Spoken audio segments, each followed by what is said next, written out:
Today I'm going to show you how we make farmer cookies. This is a family recipe that I don't know of anybody else who does this. I learned it from my grandma on my mom's side.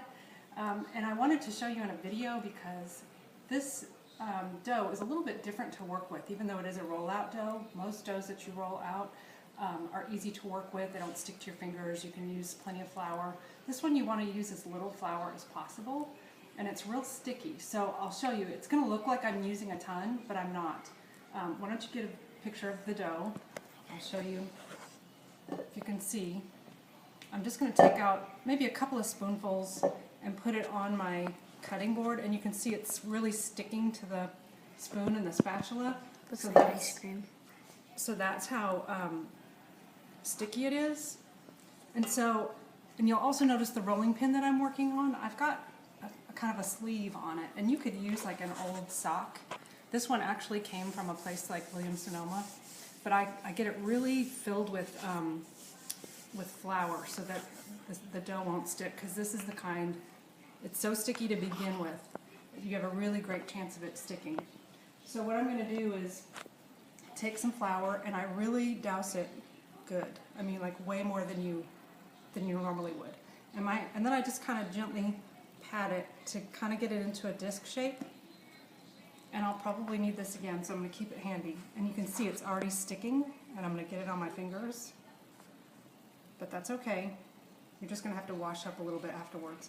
So I'm using tons of flour. But that's really all the flour I want to use. I want to try to refrain from using more if I can. And then you also roll this out really a lot thicker than a regular rollout cookie, where you might have just 1/4 of an inch for your regular rollout. This one's going to be closer to about a 1/2 inch, and I'll show you. And it's so soft that you hardly have to put any pressure on your rolling pin at all. Your rolling pin is really doing all of the work. And I keep a knife handy with lots of extra flour on my board because it's just trickier to work with.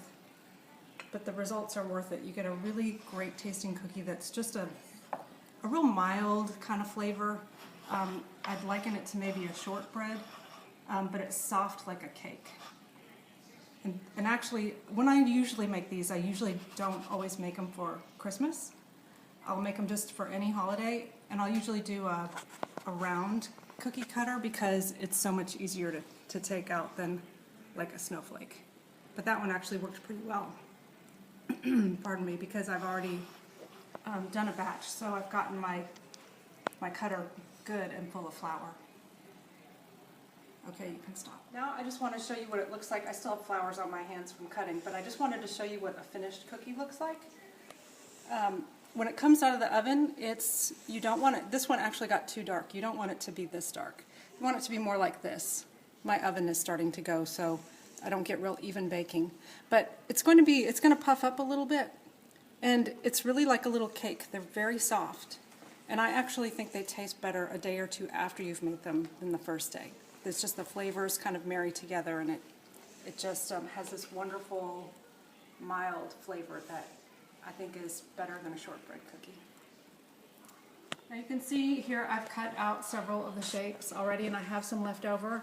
Now if this were the rest of the dough that I had, I wouldn't bother re-rolling it. I would just cut, I'd just cut little scraps like this. And my grandma started doing this because if you, when you finish and you re-roll and you add more flour and you roll it out again and cut more shapes, and then you keep doing that until you don't have much left, what we found is the cookies get very tough with a lot of flour. So maybe after reusing the dough 2 times, I just start cutting the scraps and baking those as individual little cookies. And those are great ones to give to the kids if you're saving the shaped ones for a special occasion.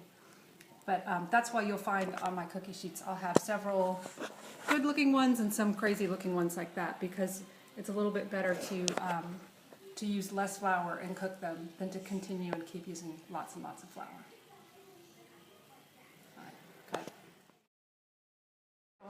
It's not turning off. Oh no, I think it turned off. Can I eat this? Yes, you can eat it. No, it didn't turn